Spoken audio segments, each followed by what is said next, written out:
Hi everyone. Hi Mom. I know it's been a really long time since I've been on.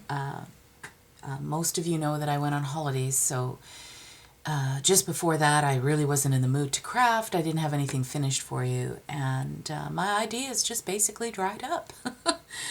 When I was away, I was looking at my comments and responding. There was a few from people who had a couple of questions. So I thought I would do just a really short video for you demonstrating a couple of things. One of the questions was how to make your own tabs without supplies. Now, a lot of people have punches that are tab punches, but that's not what they're looking for. Now, I am going to use punches, and I know there's supplies, but you can do this by hand as well. All the shapes are just basic shapes. So you remember in school where you used to fold a piece of paper in half? Let me just grab another one here. You'd fold a piece of paper like so, and then you would just simply, take a pencil. Let me see if I can grab one here. And you would just go ahead and draw a simple heart, half of a heart. Just like that on a piece of paper that was folded in half. And then you would just take your scissors and just cut around that shape. I'm going to do this quickly, so it's going to be really not very nice. Okay, so when you unfold it, you get yourself a cute little heart. Just like that. Now, if you folded that in half and glued that onto the side of a page, let me grab a page of something here, just like that, you'd have a little tab. Funky shape, but so what, right? So anyway, I'm going to demonstrate a couple of things. Now, I've cut some strips in 2 inches, and I'm just going to fold them in half. And then what you would do is, say you had an oval. So I have an oval shape. And if you put it in your punch halfway and just squeeze, you get a tab. It's a simple tab, but it works. So you could do the same thing with your scissors. Just cut a half an oval. Draw a shape so that you have a consistent pattern. And then you can just use this to redraw, and then you get all your same sizes.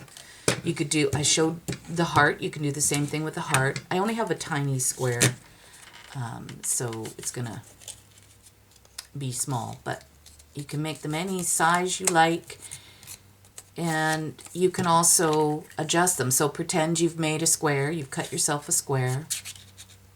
I'm just kind of lazy. So I'm going to, you see, I'm not going to punch it all the way to the end because I don't want to break the fold. So I've cut my square, and then what you can do is just take a pair of scissors and you can just nip off the ends, and then you've got yourself another tab. So just like that. So you don't have to buy all fancy supplies. If you're starting out and you don't have a lot of things, then yeah. Now this punch, if you do get any punches, start with basics. This is a 1-inch punch. It's an old Martha Stewart punch. It does have light scallops. So if you punch that out, then you're going to get kind of a nice little decorative edge. And then depending on how far you want it to stick out, like you could have it out quite a bit, or you could go in and just have it out slightly. It's up to you. But that's an easy way to make some tabs for your books. Okay, so that's that. Then I wanted to show you, I've started a envelope style journal. It's going to be single signature. I've decided that I'm not going to leave the opening. So I stuck it down because I just want it to be like a regular cover. So this here, let me just grab it. This was from my good friend Irene, and I couldn't find it here in Canada, but it is Tyvek tape. So this is used, builders use this, years ago when they used to build, they would use tar paper to cover the outside of the house before they put the siding or the stucco or whatever they were using. Well, nowadays they've switched to a Tyvek, and it comes in humongous sheets for builders and stuff, but they have it in all different sizes. The tape is used for the seams. So when they, overlap them, then they run the tape over top. It's extremely strong tape, and I'm using it as my spine, to strengthen my spine. So all I've done is I've taken an envelope, and let me just tell you what size that is. It's a 12 by 9 envelope. I'm not cutting it down. I wanted a 6.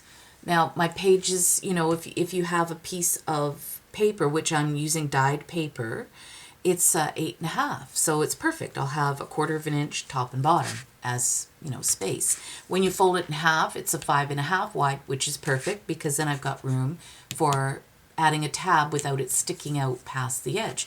So this is, to me, the perfect size journal. Excuse me. So what I've done is I've stuck the, what do they call that? When you seal it. Oh, wow. Brain freeze. Anyway, you know what I mean.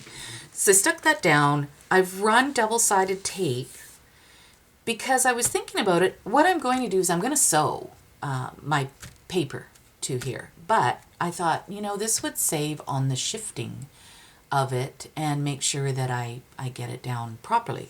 So I've run the Suk Wang, which is, I forget what it's called somewhere else, but you can tell by the look of it. It's the good quality. I wouldn't use cheap for this particular thing because you don't want the edges to roll up. And I've done it on the other side. I've already gone ahead. This is that stuff I was telling you about. I'm having difficulty with my words today, you guys. It's probably because I've been off for a really long time. But that's that paper. It looks like cloth, but it isn't. I'll put it down in the link below when I remember what it's called so that you know where it is. I got it on Amazon.com. It comes in different colors as well. So it cuts, it embosses, you can paint it, you can stain it, you can ink it. It's great stuff. So I decided I wanted to cover the outside of the envelope with this stuff. I'm going to stitch around here, but I thought, I don't want to stitch twice, so I'm going to go ahead and adhere my paper on the inside here like that. So when I put it on the sewing machine, the stitching I want it to show. That's the whole point. So that's what I'm going to do. Or I might change my mind and just simply stitch. I have an image. What did I do with her? Here it is. So I'm going to stitch this on as well around here. I'm going to, decorate it up, add lace, blah, blah, blah. So this is the journal I am working on. This is the one you will see whenever I get it done. And I can't think of anything else I wanted that somebody asked. I had a couple questions, but I think I've covered. Oh, ink. That was the other thing I was going to tell you about. Okay, let's do this again with the ink. I've had questions on what inks do I use when I do my journals.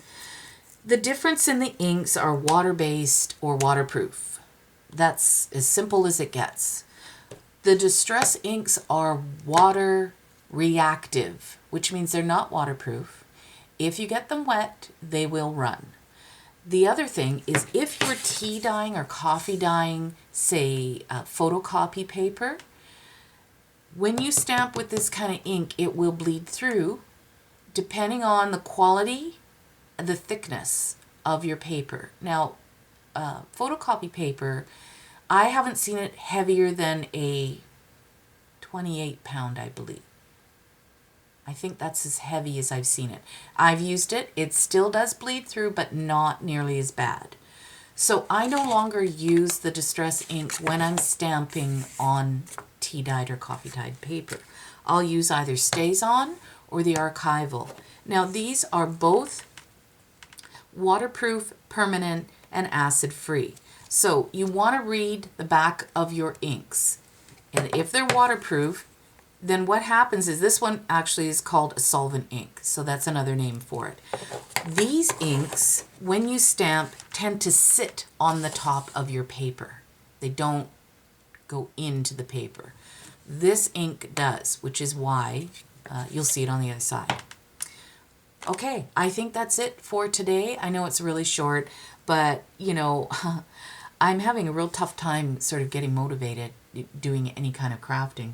I had a great time in Hawaii with my husband, my mother-in-law, and my son, or our son, and we had a great time. It was wonderful. The weather was perfect, and yeah, it was hard. It's hard to come back. It's hard to go back to work.